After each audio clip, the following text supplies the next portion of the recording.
Então, assim, o Doppler, ele é um aparelho que tem uma vantagem, né, que a gente tem uma visão das medidas das velocidades de fluxo sanguíneo de forma dinâmica, né, e ao mesmo tempo a gente tem alguns parâmetros que a gente utiliza. Então, a gente utiliza tanto a velocidade de fluxo, como o índice de pulsatilidade, o índice de resistência. Então, são parâmetros que a gente tem para fazer nossa avaliação vascular em tempo real, né. E, assim, é um método que dá a possibilidade de você fazer essa avaliação hemodinâmica, né. Então nós sabemos que a autorregulação, ela representa nessa manutenção do fluxo sanguíneo encefálico, né, e ele vai se manter regular, né, constante, apesar de algumas variações dessa pressão de perfusão, né. Então, a pressão de perfusão do fluxo, ela é o cálculo da PAM menos a pressão intracraniana, né, e o fluxo sanguíneo cerebral é aquela lei de Ohm, né, que é a pressão arterial média dividida pela resistência vascular cerebral. E tem um dos princípios super importantes, né, que é a lei de Hagen-Poiseuille, e você vê que, assim, você tem um aumento ou diminuição da resistência de acordo com o diâmetro do vaso, né, porque eles são inversamente proporcionais. Então, isso dá uma visão para a gente, né, do que acontece quando a gente, por exemplo, quer testar se o paciente tem alguma reserva vascular, né, tem algum grau dependendo da patologia, o que vem muito para o ambulatório é doença carotídea, né, para avaliação. E um dos métodos que a gente usa, né, então, assim, a gente vai ter essa possibilidade de estudar, né, ter um pouquinho de acesso dessa resistência vascular, né, e dessa reserva vascular, e a gente vê que a gente tem alguns mecanismos, né, de contração e de dilatação dos capilares, dos pequenos vasos, né, isso com pequenas alterações dos gases, principalmente do CO2 e do oxigênio, né, então quando você tem uma queda de oxigênio, né, um aumento ou redução do CO2, então você vai ter a diminuição ou aumento desses capilares, e com isso, né, você vai ter a alteração da sua alteração hemodinâmica, né. Então, um dos testes que a gente utiliza bastante, faz parte desses testes de acoplamento metabólico, né, para avaliação hemodinâmica, o mais utilizado é o breath holding, que a gente faz no nosso dia a dia, sendo que desses testes de acoplamento metabólico, nós temos 4 possibilidades, né, tem o breath holding, a hiperventilação, que é uma manobra um pouco diferente do breath holding, mas também com valor na avaliação, o teste de inalação de CO2, que seria um teste mais que você precisaria ter um uso de dispositivo gasoso, e o teste de acetazolamida, né. Então, o breath hold, que é o que vem bastante para a nossa avaliação, você vai fazer o quê? Primeiro método, né, você coloca o paciente decúbito dorsal, localiza o probe no ponto médio do M1 da artéria cerebral média, e você faz o seu estudo basal, né, o registro da velocidade média inicial. E dali você vai fazer uma manobra para conseguir fazer o cálculo, né, do índice. Então, primeiro pede para o paciente prender a respiração por pelo menos 30 segundos, e aí você faz o registro da velocidade inicial e o registro da velocidade final, no final desse tempo de 30 segundos. E daí a gente vai calcular o nosso índice de breath hold, né, que seria o quê? A velocidade média final menos a velocidade média inicial, né, dividida pela velocidade média inicial, vezes 100 dividido pelo tempo. O que acontece? Algumas vezes o paciente não consegue, né, prender a respiração durante 30 segundos, às vezes vale a pena fazer um treinamento antes de aplicar o teste, né, mostrar para o paciente como que ele vai prender a respiração. Tem paciente que às vezes dá uma enroladinha, então você pensa que está segurando, quando você lá está um pouco distraído fazendo o exame, o paciente já respirou, já soltou. Então é importante, né, ter bastante ciência que o método tem que estar bem adequado, o paciente tem que ter compreendido e tem total capacidade, né. E dos pontos na hora de fazer o exame que você também tem que explicar para o paciente é para ele não ter movimento, né, porque muitas vezes ele deixa de respirar, né, solta a respiração e já mexe a cabeça, e dali você perde toda a sua janela, né. Então, o teste ele tem que ser feito idealmente durante 30 segundos, né, mas o tempo mínimo para registro é de 15 segundos. E daí eu vou avaliar, né, fazer o cálculo do meu índice de breath holding, e o valor normal ele é de 1,12, né, mais ou menos uma diferença de 3, né, e a gente calcula, você termina falando que existe um comprometimento dessa resposta vascular quando esse breath holding for menor do que 0,69, né, que ele realmente não teve a resposta vasomotora ideal. desses outros métodos, o de hiperventilação, ele é um pouco parecido, né, só que você vai pedir para o paciente antes fazer uma hiperventilação e também vai segurar durante 30 segundos e calcular essa diferença desse índice de apneia, né. O teste de CO2, você precisaria realmente de um dispositivo, né, para fazer inalação gasosa. Aqui é só mostrando que o diagrama, o paciente, né, no registro basal, né, com a velocidade média de 65, e após o breath hold a gente vê, né, o aumento da velocidade, né, então o paciente foi para 96. E diante do seu cálculo, né, você vai fazer, e o paciente, ele, durante a hiperventilação, e aí você vê que tem esse incremento, né, da porcentagem da pressão de CO2. Então, a principal limitação que a gente encontra para a aplicação desses testes seria o quê? O paciente ele tem que estar com a função cognitiva preservada. Em criança, algumas vezes a gente pode aplicar também, né, se for um exame para ver se tiver alguma aplicação, mas a criança também tem que estar colaborando, né, não dá aquela enroladinha. A janela tem que estar adequada, né, que a gente tem que lembrar que cerca de 10% dos pacientes podem ter uma janela inacessível, né, e às vezes a presença de microangiopatia também vai alterar esse resultado. E aí, passando para a segunda aplicação, que é uma das mais frequentes no nosso ambulatório da terça-feira, né, que seria o Doppler para a doença falciforme, que é a anemia falciforme, né, então a gente, é uma população de risco, né, na pediatria para risco de AVC, então os pacientes, eles têm um risco de 11% ao ano, até os 20 anos, de ter um acidente cerebrovascular, né, e o número de eventos, ele é bem maior na forma homozigótica da doença, que é a forma SS. E aí, como mecanismo da doença cerebrovascular nessa população, são os pacientes que eles têm risco de estreitamento de estenose intracraniana, e os principais focos são aqui, na carótida interna distal, no segmento intracraniano e na cerebral média proximal. Né? Por isso que a gente direciona o nosso estudo para as artérias, para a circulação anterior, né? Então, a técnica para aplicação desse método seria o quê? O paciente decúbito dorsal, boas condições de saúde, né? Então, a criança não pode estar com febre, com síndrome torácica, né? Tem aquele intervalo mínimo de uma transfusão sanguínea, que a gente fala que o ideal é pelo menos 4 semanas.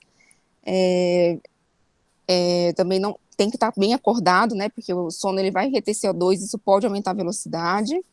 E aí, quando você for fazer o seu exame, a primeira coisa, ajustar a sua amplitude de onda para até 200 centímetros por segundo, né, porque você está esperando um aumento de velocidade, então naquela configuração padrão que vem de 100 centímetros por segundo, você vai ter artefato, ela não vai caber toda a onda, né, então você tem que fazer esse ajuste inicial, né. E a sua amostra sempre, a gente tem que lembrar que você está lidando com criança, que tem um diâmetro de vaso bem menor, então o sample dele você vai ajustar para entre 8 e 10 milímetros. Isso aqui são imagens do estudo, né, na época que o Robert Adams, que foi o grande pesquisador, né, o grande publicador dos critérios que a gente utiliza para avaliação de Doppler nessa população. Então, você tem a possibilidade de usar um estadiômetro, né, então, o estadiômetro, ele mede esse diâmetro bitemporal, e eles fizeram um estudo com uma correlação para qual que seria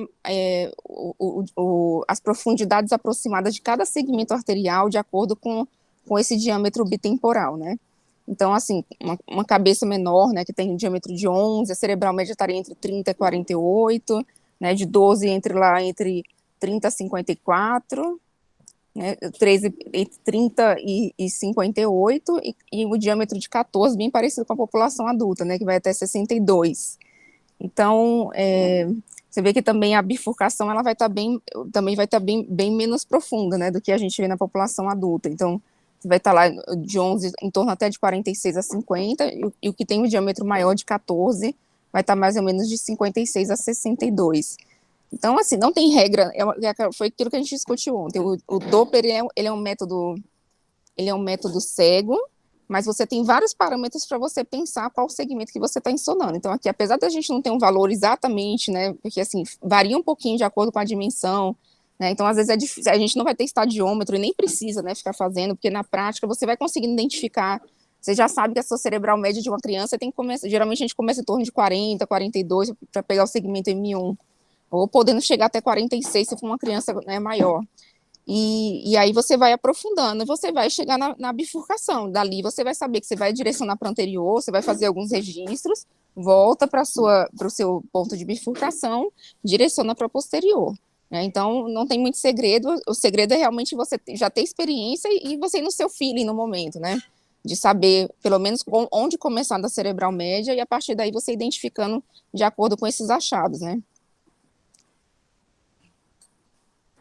Então, esse é o diagrama desse estudo, uma criança de 8 anos, então ele colocou esses valores aproximados. Né? Já aconteceu de fazer Doppler de criança de 2 anos de idade e começar em 42 e não achar, e eu ter que deixar bem mais, né, bem menor a profundidade, em torno de 30, bem mais superficial para conseguir localizar. E aí vem aquela questão, né, quando eu estou diante de um paciente com doença falciforme, qual o aparelho que eu devo usar? Né, a gente sabe que tem uma diferença de valores e de angulação com cada um dos probes, né, pelo próprio formato, pelo próprio alcance do aparelho. E aí foi feita uma publicação, né, um estudo para comparar o estudo do Doppler pelo TCDI, né, pelo Doppler transcraniano.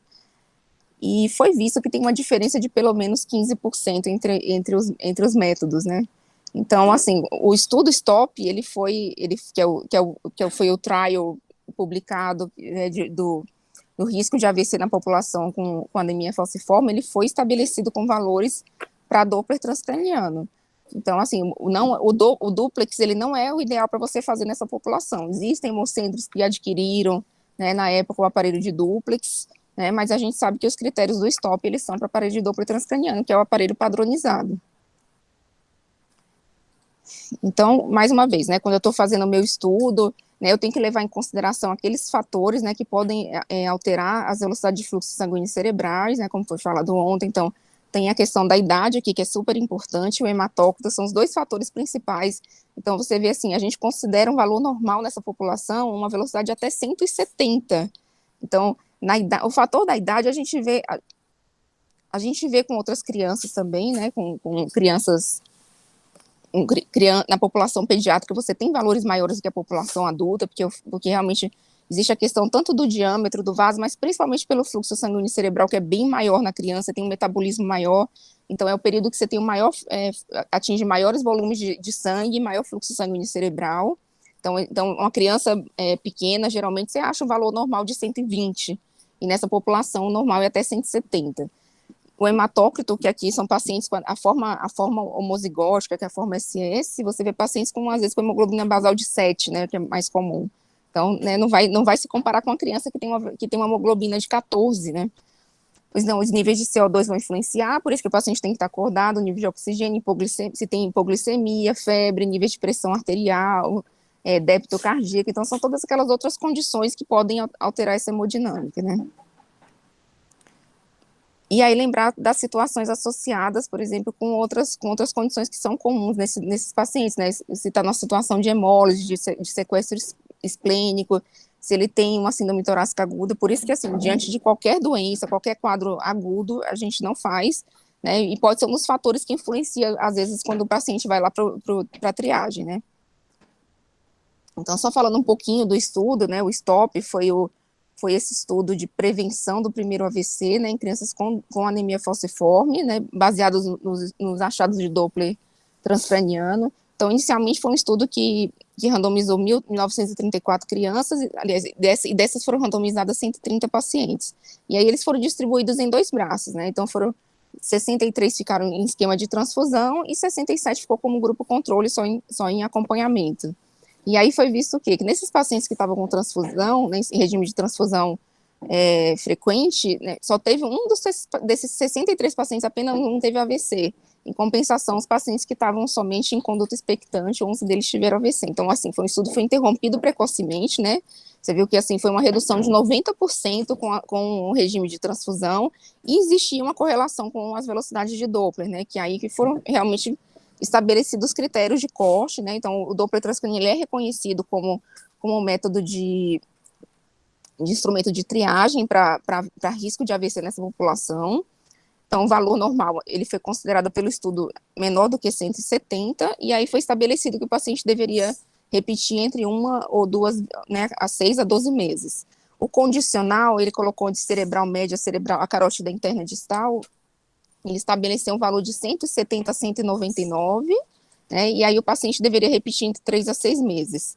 Para cerebral posterior e cerebral anterior, ele coloca como condicional um valor maior do que 170, né, você não tem um ponto de corte estabelecido para dizer que seja anormal, né, o anormal, o achado de anormal aqui estabelecido foi para cerebral média e carótida interna distal, que você vai achar um valor maior do que 200. Então, o paciente está com velocidade acima de 200, após um mês tem que repetir, né, porque pode ser decorrente de alguma alteração transitória.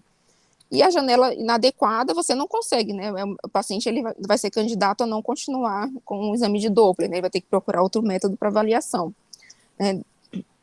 Duas observações que foi visto, né, nesse estudo, é que, assim, velocidades acima de 220, né, tem maior do que 95% do que você tem um segundo exame confirmatório anormal, mas no estudo inicial ele pede para repetir depois de uma semana, e velocidades menor do que 70, ele recomenda repetir em um mês, né, velocidade muito baixa, porque abaixo de 70 é uma velocidade que você tem que realmente ligar o seu desconfiômetro, né, para pensar numa situação anormal, né, que é uma velocidade muito abaixo para o padrão dessa população. Então, uma das lições do protocolo STOP foi que a taxa de AVC, né, você tem essa taxa de AVC 10% ao ano por 2 anos e uma redução do risco através desse instrumento de triagem, né, reduziu em 90% com essas transfusões regulares, né. E daí nós temos a publicação do nosso guideline brasileiro, que foi de 2011, né, aqui com a participação da Gisele, da Daniela Laranja, e foram feitas algumas adaptações para esses critérios, né, que a gente utiliza para o STOP. Então, a janela inadequada permaneceu a mesma recomendação, né, usar outro método de neuroimagem. Falta de cooperação também entrou como critério, você pode repetir em 3 meses. Falta de cooperação a gente vê muito em criança pequena, né, então, assim, raramente a gente tem hoje no ambulatório criança de 2 anos, porque geralmente vai acontecer em torno dos 4 anos, é o maior pico de AVC. Mas criança pequena de 2 anos é muito difícil a colaboração, já peguei exame na vida real por aí, que eu mandava até crianças de 1 ano e meio, e a gente sabe que tem uma limitação, abaixo de 2 anos a criança pode ainda ter a fontanela aberta, então você tem que tomar esse cuidado também de estabelecer velocidades, né, e utilizar esses valores de corte em crianças que possam ter a fontanela aberta, porque o estudo ele é para crianças de fontanela fechada. E aí a estratificação, você tem o anormal baixo, que ele pede para repetir com um mês, né, abaixo de 70, o normal, repetição anual, e aí aqui é a grande diferença que eu acho bem interessante, né, de você dividir em condicional baixo e condicional alto. Então, o condicional baixo vai ser aquele paciente de 170 a 184, que idealmente ele tem que repetir a cada 3 meses, após 3 meses, né, e o condicional alto, né, que você vê que já está no valor perto do valor de corte para normal, então é o paciente que realmente merece uma reavaliação um período menor. Então, condicional alto, foram colocados para repetir em um mês, e caso isso passe para o baixo, você pode, né, voltar no ponto anterior, né, você vai repetir a cada 3 meses, se voltar para normal, você pode repetir anual, né. Muitas vezes, assim, esses pacientes com condicional, eles ficam muito tempo condicional, a maioria está em uso de hidroxurê, isso tem colaborado com a redução dessas velocidades, né, e melhor controle da doença. Pacientes que estejam com a velocidade anormal, que é de 200 a 219, você vai repetir em um mês, né, e aí a mesma coisa, né, não repetiu, está no condicional alto, você volta a mesma frequência daquela estratificação, né, repete um mês, condicional baixo após 6 meses, de 3 a 6 meses, normal em 1 ano. E acima de 220, né, baseado naquela informação que mais de 95%, né, vai se confirmar após segundo exame, eles recomendam já considerar o tratamento, né.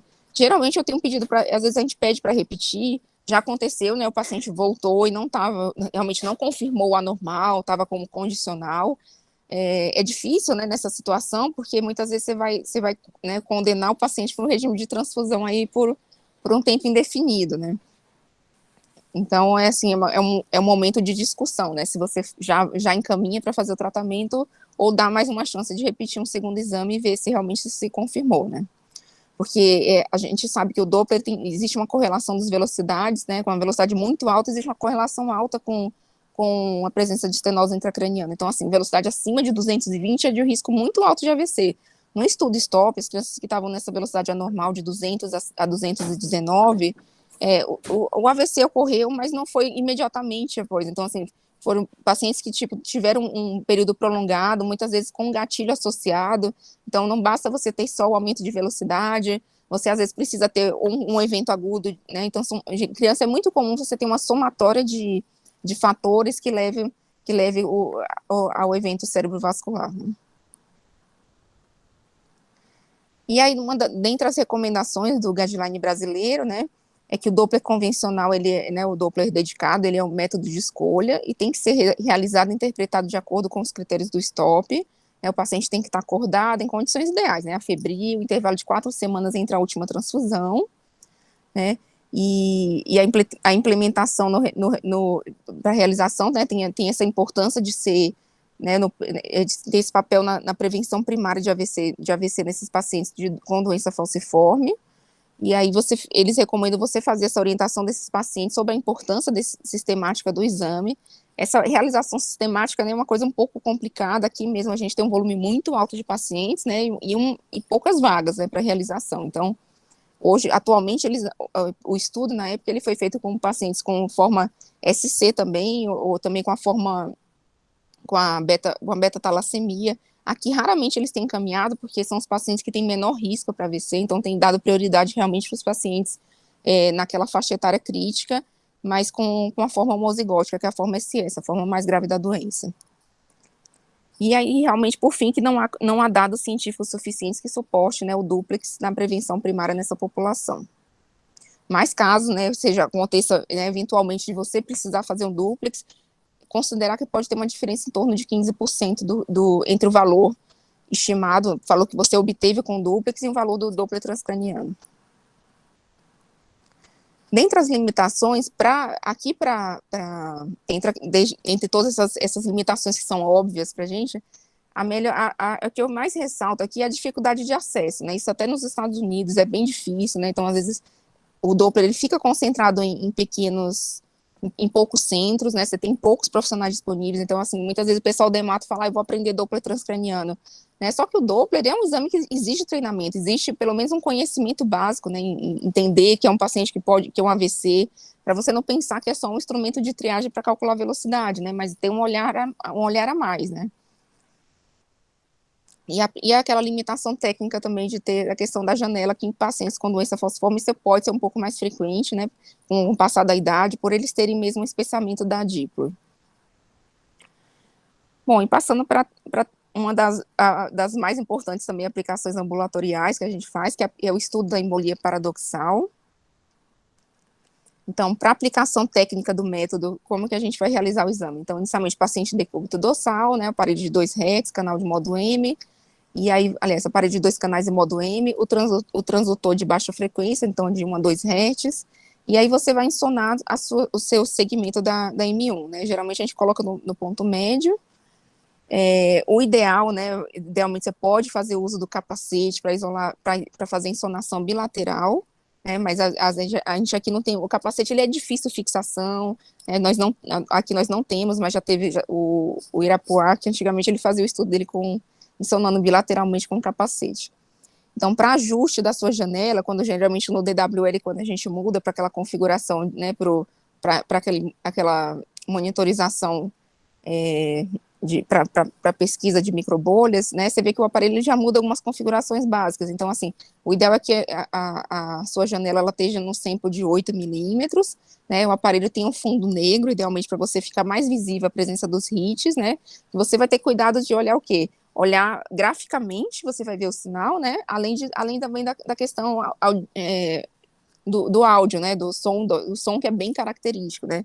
Então, assim, idealmente você tem que pegar uma boa janela, envelopar bem, que não tem artefatos. Você pode reduzir um pouquinho o seu sweep para ficar um pouco mais lento, porque um sweep muito rápido ele atrapalha, né, na sua visualização, e que a onda esteja ocupando pelo menos 2/3 da tela, né. Então, aqui você consegue bem observar, olha, durante esse momento, como você vai ter essa presença desses sinais, né, dos hits, então você tem que estar, a onda ela tem que estar tem que ter esse espaço acima, então tem que estar ajustado, você pode ajustar o seu zero para que ela esteja um espaço superior, então ela tem que estar ocupando esses 2/3 da tela. E aí vem, né, o paciente, ele, né, vai ser puncionado numa veia periférica, de preferência do membro superior à direita, e aí você usa um scalp calibroso, eles falam que você pode usar um scalp de 18 pelo menos, e a torneirinha de 3 vias, né, que eu falo que é a lição básica, né, o primeiro ensinamento do Doppler, quando a gente chega para fazer uma pesquisa de microbolhas, é saber manusear a torneirinha, né. E, então, a gente, como método, a gente também utiliza as 2 seringas de 10 ml, e aí você pode escolher o seu contraste, né? Geralmente o método padrão, a gente usa a solução salina com 9 ml de soro e mais 1 ml de ar, então tem que agitar bem aquela solução, então são pelo menos 10 movimentos para você conseguir homogeneizar bem, então você vai ver que vai ficar bem, bem branco, né, aquela seringa, e dali você vai fazer a injeção, né? O ideal, no livro do Lange, ele coloca que o ideal seria fazer 3 testes de repouso, né, sem a manobra de Valsalva, e depois 3 testes sensibilizadores, né. A gente, geralmente, o método, a gente termina aplicando, fazendo, né, logo com a sensibilização pela Valsalva. O importante também, esse momento é importante você explicar bem para o paciente. Então, às vezes a gente fala lá, ai, força, né, força, vai fazer força, como se você estivesse no banheiro. Então, mas o que a gente vê, às vezes o paciente, em vez dele fazer a Valsalva, a compressão, né, ele termina inflando o abdômen, né, então, em vez de fazer a Valsalva, ele só termina ingerindo, termina insuflando um pouco de ar, né, e aí o método não fica adequado. Então, às vezes a gente até ajuda com a mão, mas o importante, muitas vezes, é explicar antes para ele, né, durante o método, por favor, não mexa a cabeça, não fale, né, o movimento, ele é realmente para você apertar a barriga, né, fazer força de apertar a barriga. Então, como meio de contraste, você também pode usar o sangue, tá? Já teve estudo que que testou se teria alguma superioridade, o pessoal do eco que usa bastante, né, essa microbolhas utilizando sangue. Mas não tem uma diferença entre os dois métodos. Aqui no livro do Lange, eu nem conhecia com mais 1 ml de ar, geralmente eu fazia com 9 de soro e mais 1 ml de sangue, né, no Lange ele coloca com mais, você também colocando 1 ml de ar. Mas a gente vê que com 1 ml de sangue e 9 ml de soro, você também consegue obter essa resposta. E aí, após você fazer a sua infusão na via periférica, né, você vai aguardar 5 segundos e fazer toda aquela medida do seu espectro. A duração do teste, o ideal é pelo menos 60 segundos, né, quando você vai conseguir fazer toda a visualização, e o ideal é repetir cada sequência em intervalo de 3 minutos, né, então você faz 3 testes com a sensibilização e aguarda 3 minutos. É mais ou menos o tempo que a gente vai lá, prepara a seringa, né, agita a solução e novamente faz a sua monitorização, né. Nessa hora é importante, né, a gente ter um aparelho que consiga distinguir entre artefato e entre hit verdadeiro, né, porque a gente vê que, às vezes, você vai ver no seu exame, ele vai estar lá cheio daqueles sinais, né, de hits, né, aquele sinal branco bem intenso no meio, e muitas vezes você vai lá quando ele faz a contagem real, ele vê que alguns são artefatos. E um dos métodos que ele fala que você pode fazer também durante o treino, para você ver que se o paciente está conseguindo fazer a manobra adequada, seria instalar um manômetro, né? Então, você veria o quê? Quando o paciente está fazendo a manobra, você vai ver uma redução de pelo menos 25% da velocidade de fluxo médio. Isso a gente vê geralmente na prática, né? O paciente aperta, né? Comprime a barriga, então você vai ver realmente que aquela onda ela vai se afilar um pouquinho, ela vai reduzir, e depois, né, quando você termina o método, muitas vezes você vê até a vasorreatividade também, né. E você também teria uma alteração de pressão, uma redução da pressão de 40 milímetros pelo manômetro. Mas isso é uma coisa que na prática a gente termina não fazendo, né. E aqui tem alguns critérios para você, né, eleger, porque é justamente o que eu falei, né, você tem o HIIT e você tem alguns artefatos que você não consegue distinguir a olho nu e só pelo som, né, o som ele é muito característico, então ele é um som transitório, dura pelo menos 0,3 segundos, a intensidade ela geralmente é maior ou igual a 3 decibéis, né, então aquele som bem plu, plu, plu, e bem característico mesmo. Esse HIIT ele é unidirecional, né, e aí você, né, pode ser acompanhado desse som, né. Então aqui, um exame que você consegue ver bastante a passagem. Não sei se tá indo som.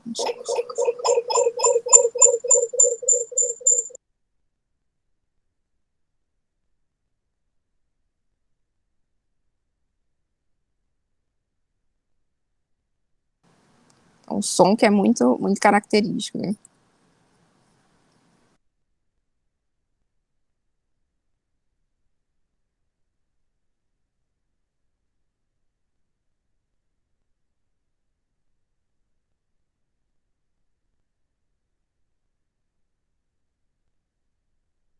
Não está saindo o som.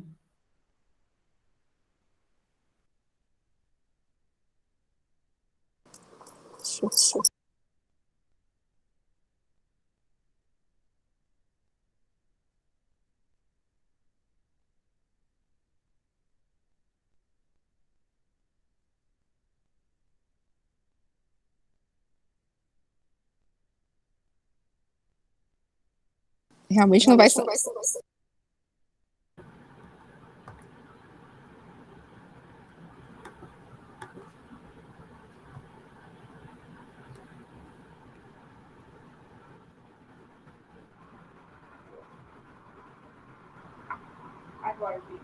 Nossa. Nossa. Isso. Continua. Continua.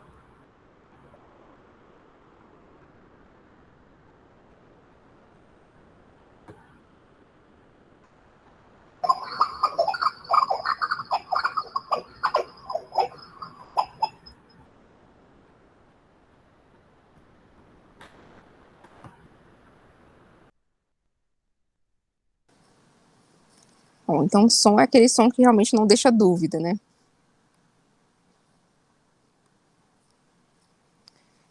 E aí você tem as classificações utilizadas, né, para forma eval patente. Então, a classificação que a gente usa é essa de Spencer. Então, você tem o grau 0 quando você não acha nenhum sinal, né, de êmbolo. O grau 1 seria essa contagem entre 1 e 10, o grau 2 entre 11 e 30, o grau 3 de 31 a 100, né, o grau 4 de 100 a 300, e aí vai muito da contagem do aparelho, porque nessa hora é bem difícil você conseguir no olhômetro identificar, né, e o grau 5 acima de 300. Existe também, né, a classificação do internacional do consenso internacional.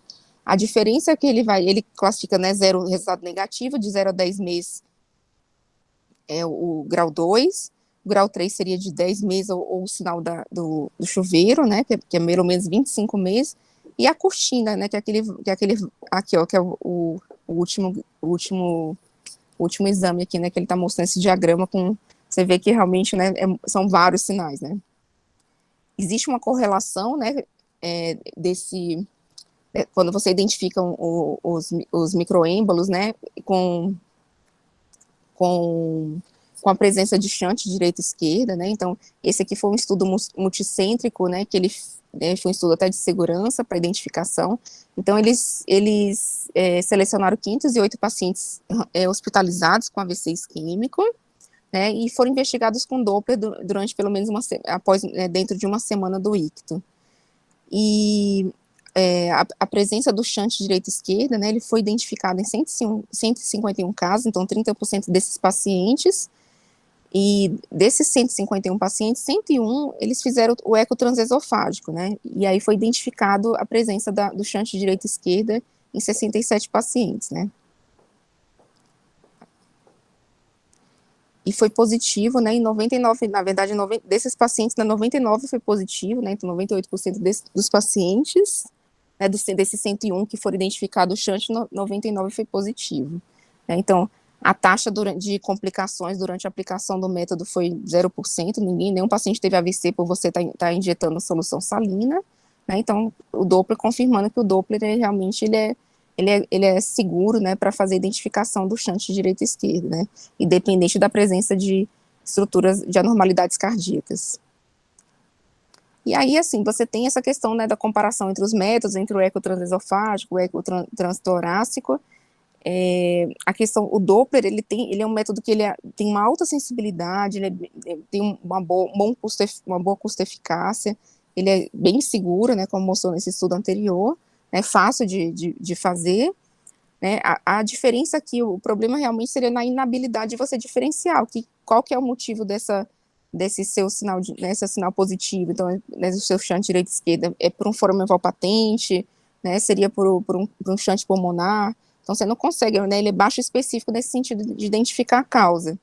né, e a inabilidade de visualizar a presença do septo atrial, né, visualizar o septo atrial. Então, assim, o ideal, geralmente, ele é um método que serve para triagem, né, caso em AVC criptogênico ou nessa pesquisa de FOP, né, mas é um método que você precisa da complementação de uma avaliação estrutural cardíaca, né, e uma das limitações seria a ausência da janela temporal. Então, aqui, finalizando essa parte da aula, né, aqui só para finalizar, eu sempre coloco o nosso encontro que a gente teve aqui em 2011 com o Robert, acho que foi 2012, né, o encontro da hematologia, e que a gente encontrou o Robert Adams.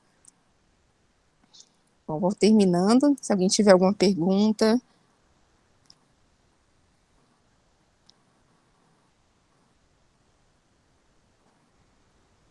Senão a gente continua com a segunda parte, que eu acho que é a Gisele. É a Gisele? Não, a Daniela, né, que vai dar agora. Oi. Obrigada, foi ótimo, viu? Agora, não sei se alguém tem dúvida sobre algum dos métodos, a vasorreatividade. Essa é a hora, né? Com certeza.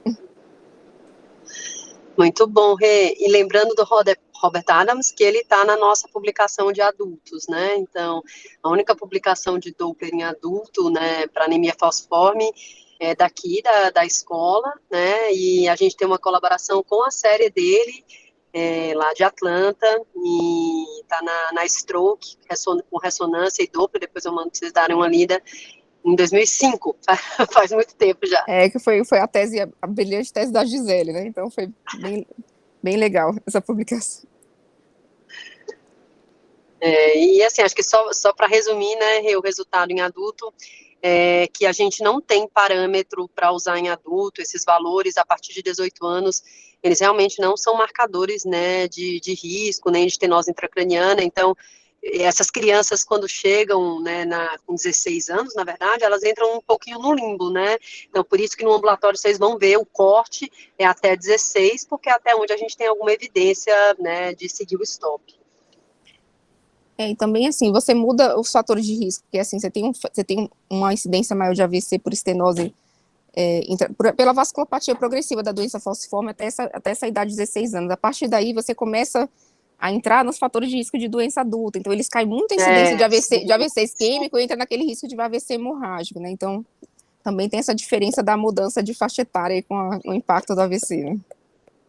Eles fazem hipertensão, né, então, ele tem um AVC, tem um paciente no ambulatório que tem lesão lacunar, então o mecanismo parece ser outro, mas é curioso que ninguém tenha investigado, né, aí o papel de usar um limiar mais baixo para hipertransfundir, porque realmente, assim, os coitados, quando chegam com 16 anos, chegam no limbo, e se você pegar um menino de 17 com uma pressão uma velocidade de 200, e aí, você não vai pôr hipertransfusão, né, 220? Eu não sei, eu sei que o risco cai, mas eu acho que se fosse em mim, eu ia querer receber pelo menos um período, ou certamente pelo menos hidreia. E também está no risco, também por que não estaria no risco de fazer uma vasculopatia pelo mesmo, né, pela ser a mesma doença, Isso, né? Exatamente.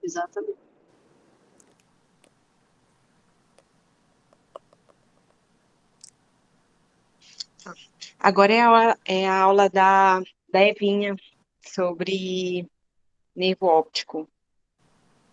Acho que ela tá... Oi, ela entrou e pessoal. saiu, tá. Calma. Tô aqui. Tô ativando aqui o vídeo.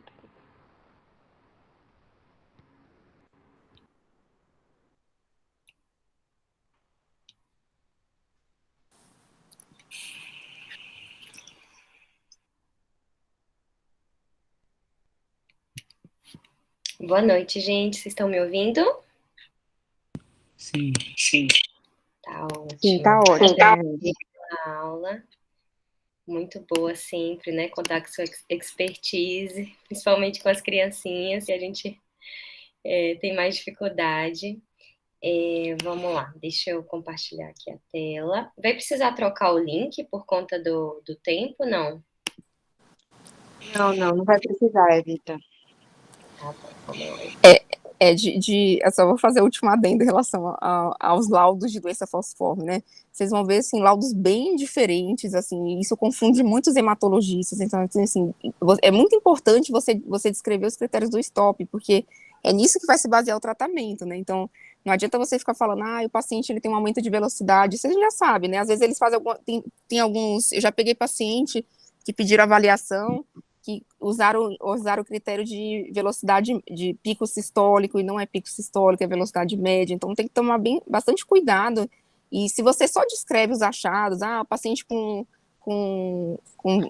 aumento de velocidade, a pressão tal, e não coloca realmente o que importa para o hematologista, né, a gente muitas vezes não consegue alcançar o tratamento para essa população, a gente dificulta, né, então lembrar que o hematologista, ele não é neurosonologista, né, então para ele precisa realmente saber, o paciente está no condicional, está no normal, está no anormal, e daí ele vai tomar a conduta dele, né. É verdade.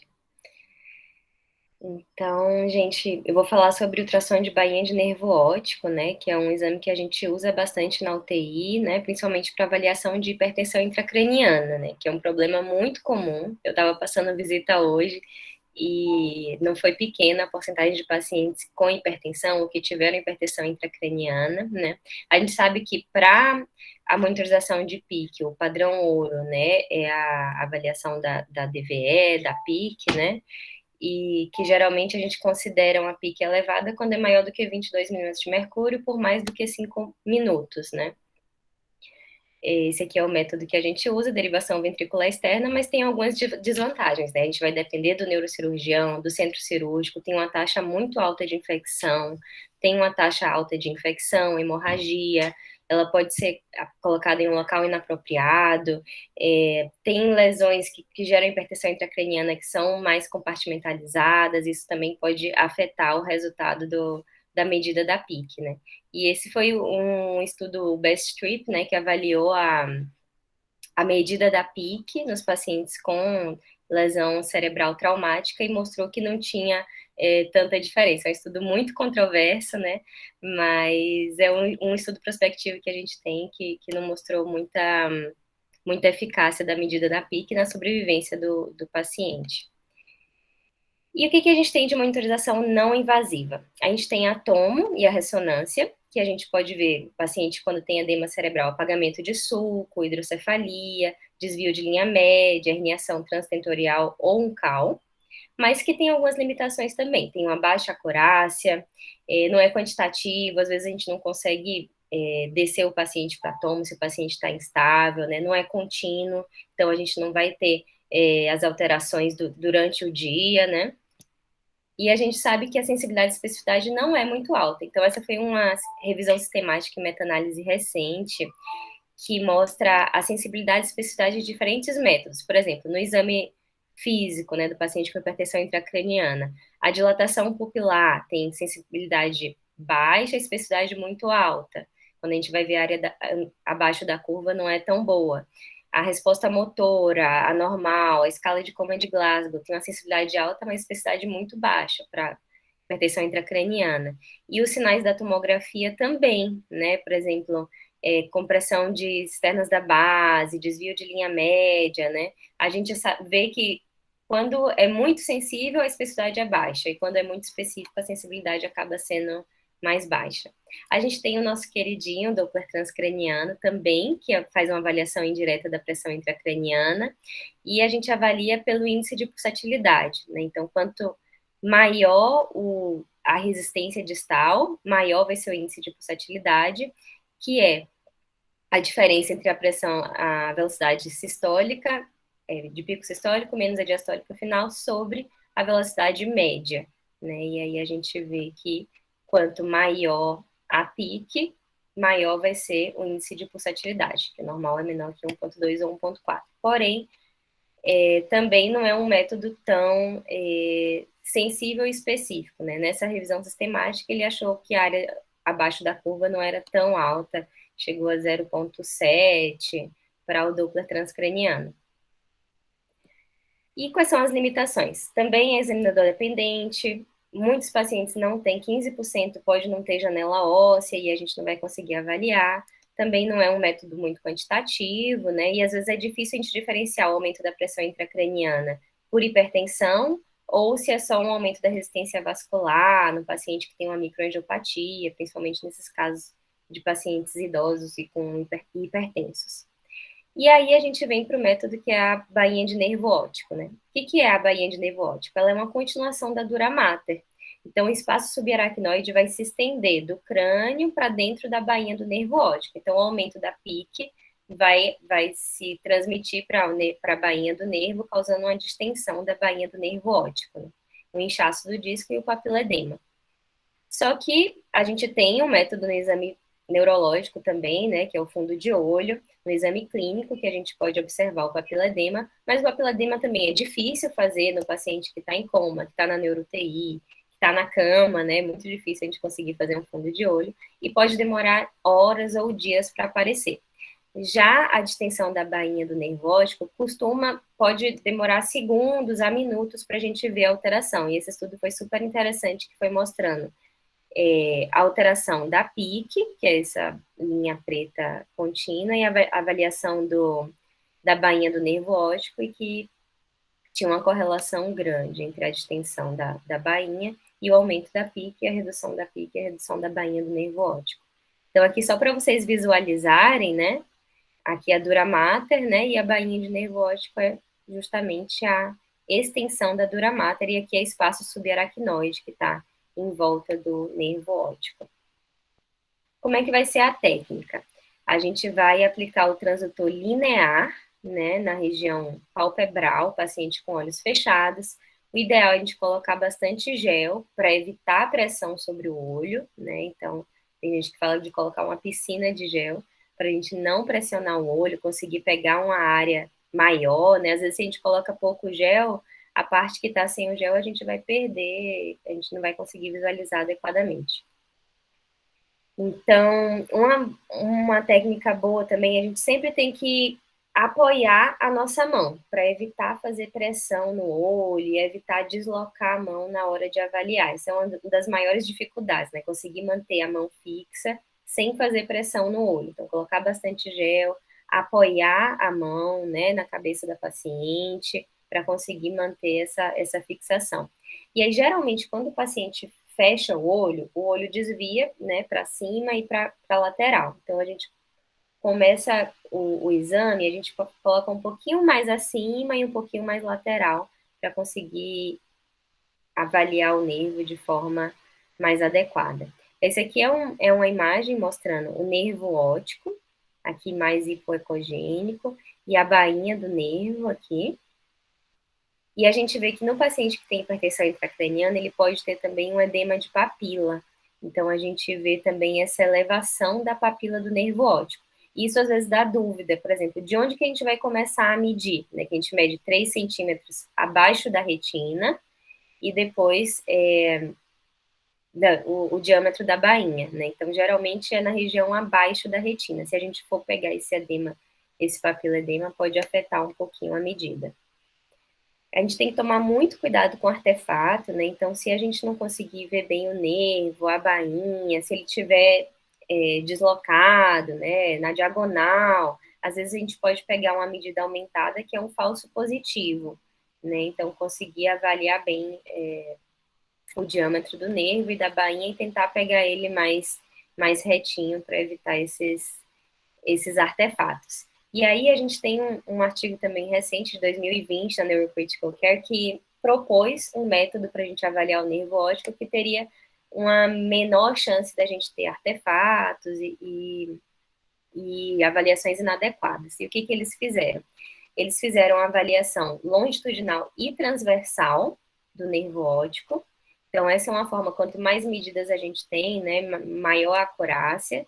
Então, eles fizeram uma medida transversal, ou longitudinal, uma medida transversal, e eles utilizaram a avaliação da artéria e veia central da retina para ajudar na localização do nervo, para ver que o nervo está bem retinho, né, como a gente vê aqui nessa imagem. Então, por exemplo, essa aqui é uma imagem que inicialmente, se a gente fosse tentar medir, né, a gente ia medir daqui até aqui, e aí pode ser que a gente pegasse uma medida inadequada, né? E aí, quando a gente coloca o colo, ele ajuda a gente a ver que o nervo está torto, está completamente torto, né? Então, a gente coloca o collar aqui para ver a veia, a artéria central da retina, e a gente vê que o nervo, na verdade, tá na diagonal, e que se a gente fosse medir esse diâmetro, talvez viria maior do que o diâmetro da bainha do nervo óptico, nesse caso.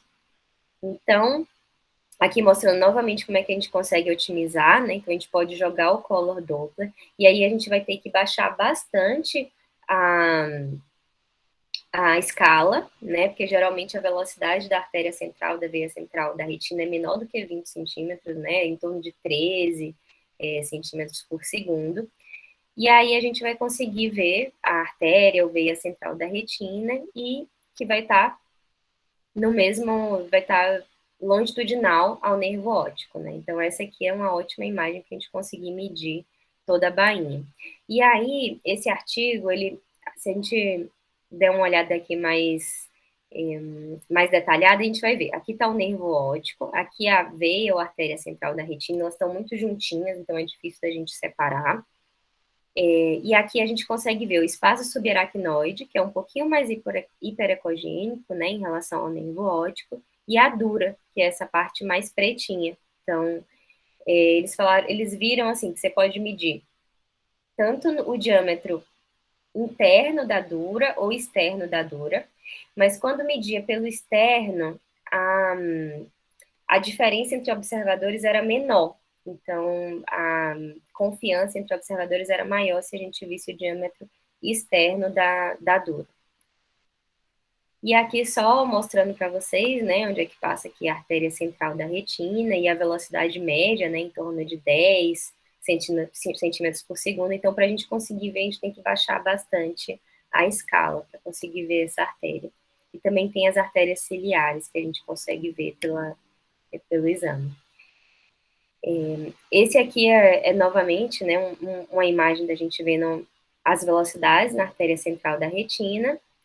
E esse caso aqui, né, é um caso que talvez seja mais para o ultrassonografista, mas é um paciente que tem oclusão da artéria central da retina, né, uma avaliação a mais que a gente pode ver quando a gente faz o exame de globo ocular.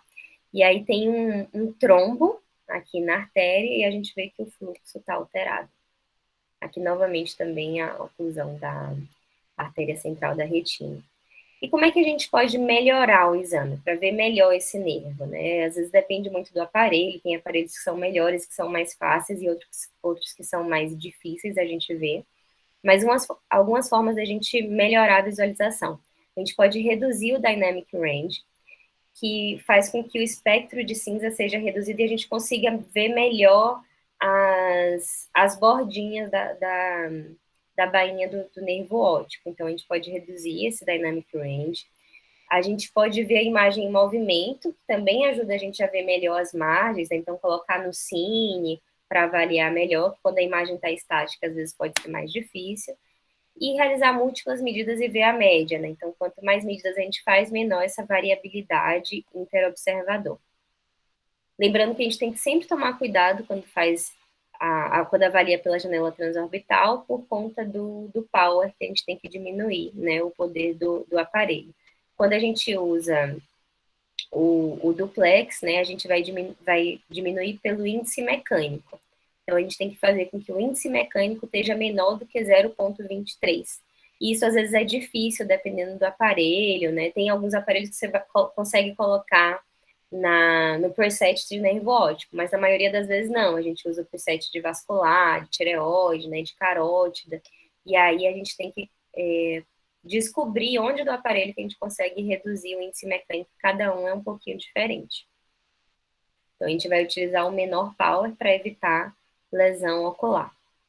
Aqui, também dessa última meta-análise, mostrando a área abaixo da curva, né, que é a relação, né, entre sensibilidade e especificidade, mostrando uma ótima área abaixo da curva para avaliação do diâmetro da bainha do nervo óptico, em torno de 0,94 entre diferentes estudos. Então, realmente é um bom exame para a gente avaliar. Esse aqui também é outro estudo mostrando o critério de maior do que 0,47, maior do que 0,51, e avaliando a área abaixo da curva. E qual é o melhor cutoff para a gente usar, né? Qual é o índice que a gente diz? Quando está maior do que esse número, a pressão intracraniana está aumentada. variou entre diferentes estudos, né? Essa revisão sistemática e meta-análise achou que o diâmetro de 5 milímetros era o que tinha maior, a área abaixo da curva, né? A gente tem estudos mostrando maior do que 0,48, estudos avaliando 0,52, 57, diferenciando ventilação mecânica e não ventilação mecânica, mas acho que um bom número de corte seria esses 5 milímetros, que é o que a maioria dos estudos avaliou, e também tem nessa meta-análise mais recente. Então, seria a bainha do nervo óptico a ferramenta ideal? Ela tem uma boa acurácia, né? A gente viu que tem uma sensibilidade e especificidade alta, é confiável, é um método não invasivo, custo efetivo, é uma técnica relativamente fácil, então a gente pode treinar o neurologista, o neurointensivista, e a gente pode fazer à beira-leito. Lembrando que o treinamento, a gente tem que tomar muito cuidado, porque pode ter artefato, né? Então a gente tem que fazer mais do que uma medida, tem que tomar cuidado para o nervo óptico estar bem posicionado, para a gente não ter artefato e ter medidas inadequadas. Então, só na comparação dos métodos, eu peguei aqui essa revisão que o Fabiano fez, né, junto com a tese de doutorado dele, mostrando a diferença entre os diferentes métodos, né? Então, tanto o Doppler transcraniano quanto o tração de bainha de nervo óptico tem uma boa portabilidade, depende da experiência do operador, né? Isso é importante. Eles não conseguem ter uma monitorização contínua, então, diferente da avaliação da PIC, né, do Brain for Care. O custo é baixo e tem baixa taxa de complicação, né?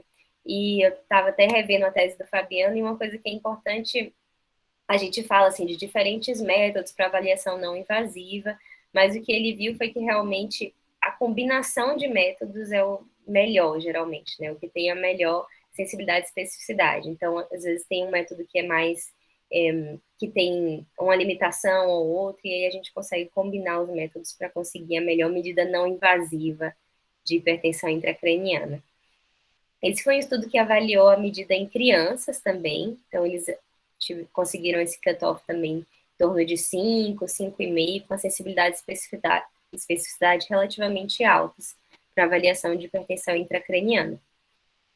E outra aplicação que a gente pode utilizar da tração do nervo óptico é no diagnóstico diferencial de edema de papila quando o paciente tem drusa, né? Então, às vezes, se o paciente tem uma drusa e a gente está em dúvida se o borramento da papila é por edema ou por drusa, o ultrassom de nervo consegue ver essa região mais hiperecogênica, né? Que corresponde a drusa. Então, ajuda no diagnóstico diferencial de edema de papila também.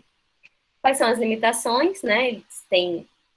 A gente pode acabar tendo uma alteração da confiança, né? Da confiabilidade do método por conta dos artefatos. Ele é um exame que não é quantitativo, então não dá para dizer se a PIC está em 20, 25, 30. Não é contínuo, então a gente tem que parar para fazer o exame diversas vezes. Se o paciente tiver alguma anormalidade de órbita ou de crânio que pode impossibilitar o exame, a gente não consegue realizar. E é um exame examinador dependente também. Então, como a gente está aqui no começo, né, o que a gente sugere de protocolo para vocês fazerem para conseguir a melhor medida? Fazer uma medida transversal e longitudinal dos dois lados e fazer a média, né? Então, geralmente, a gente vai medir 3 milímetros abaixo da retina e o valor de corte do diâmetro da bainha de 5 milímetros. Lembrando que a gente sempre tem que reduzir o power, né, o índice mecânico, para abaixo de 0,23, e a gente pode utilizar a veia e a artéria central da retina para tentar reduzir esses artefatos que acabam afetando o resultado do exame. Concluindo, né, a medida da bainha do nervo óptico é um método acurado, não invasivo para detecção de PIC, que é operador dependente, mas muito útil, né, principalmente quando a gente tem dificuldade dos métodos mais invasivos. Obrigada, gente. Fico aqui à disposição para tirar dúvidas.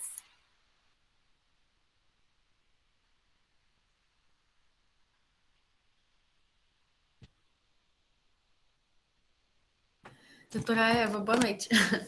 Eu tenho uma dúvida, na verdade, dentro até do que a gente já discutiu hoje na visita, né, que a gente estava da paciente Sara. É que eu acho que eu me confundi um pouco, então eu quero, na verdade, confirmar se o que eu entendi foi errado, e aí eu me corrigi logo, ou se realmente é alguma coisa nesse sentido. que sobre o caso dela, ontem, o doutor Fabiano chegou a conversar sobre isso com a gente. A gente perguntou, seria melhor acompanhar com bainha de nervo óptico ou com Doppler ou com os dois, né?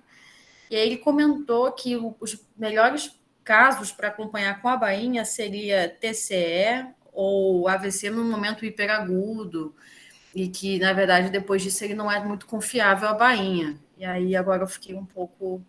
E para o AVC hemorrágico serviria mais para monitorar. E aí eu fiquei um pouco confusa. No caso, é um método válido, então a gente poderia acompanhar com a bainha ou misturando?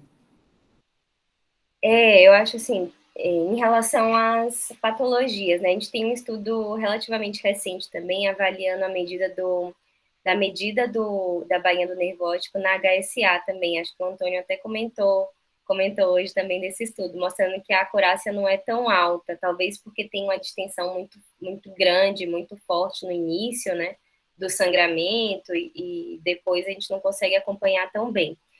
E também existem alguns relatos de que depois de um tempo, assim, com muito tempo a bainha distendida, né, pode demorar para ela retomar e para a gente ver se houve uma melhora da pressão intracraniana, né? Então, assim, cada método tem sua limitação e por isso que é importante a gente acabar utilizando mais de um método, né?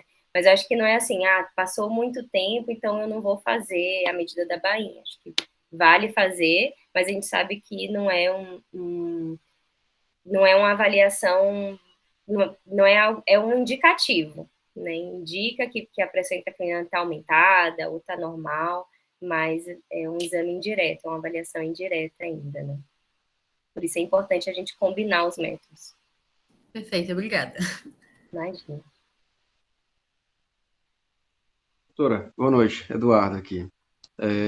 Eu queria aproveitar, assim, fazer uma pergunta bem nessa linha que a Vanessa falou, que a gente utiliza vários métodos, assim, na verdade, por extrapolação, né? A gente, às vezes, valida um método para uma situação específica, mas aí fica naquela história de que a ausência de evidência não é evidência de ausência, enfim.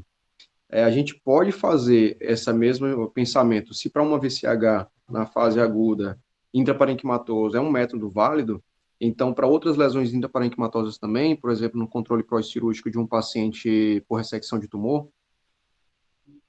Sim, então, assim, tem diversos estudos, né, com diferentes patologias também avaliando hipertensão intracraniana, né? Por exemplo, o estudo do Fabiano, ele avaliou diferentes patologias e o aumento da PIC relacionado com o aumento da bainha do nervo óptico, por exemplo, né? Geralmente a gente consegue extrapolar, né? Então, existem algumas variações dependendo da etiologia, como a gente falou da HSA, que a gente tem que tomar cuidado. Mas, por exemplo, a gente tem até avaliação de bainha de nervo óptico para morte encefálica, né? No paciente que tem morte encefálica, que acaba tendo edema cerebral, a gente vê que também tem uma distensão da bainha do nervo óptico, né? Então, ela acaba se correlacionando com o aumento da pressão intracraniana em diferentes patologias, né?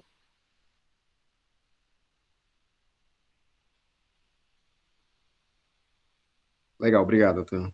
Imagina.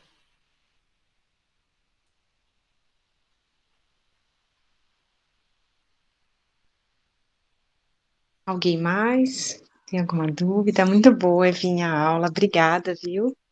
Excelente, como sempre. Então, se ninguém tiver mais nenhuma dúvida, então hoje a gente encerra, né? A gente teria a aula da doutora Mara, mas ela tá com um probleminha de garganta, né? Então, a gente vai adiar a aula dela.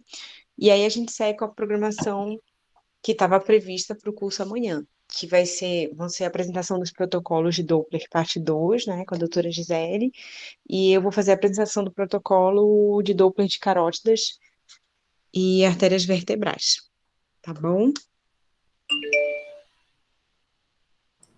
E aí, se a doutora Mara estiver melhor, amanhã ela apresenta também a aula dela. Combinado? Tá bom, obrigada. Certo. Muito obrigada pelas aulas. Maravilha. Obrigado, doutora Obrigado. Eva. Obrigado, doutora Dani. Muito obrigada, gente. Doutora Regiane também. Foi Obrigada, ótimo. gente. Boa noite. Foi ótimo. Boa noite. Boa noite, gente. Obrigada pela Boa noite, presença boa de noite, vocês também. Um beijo. Tchau.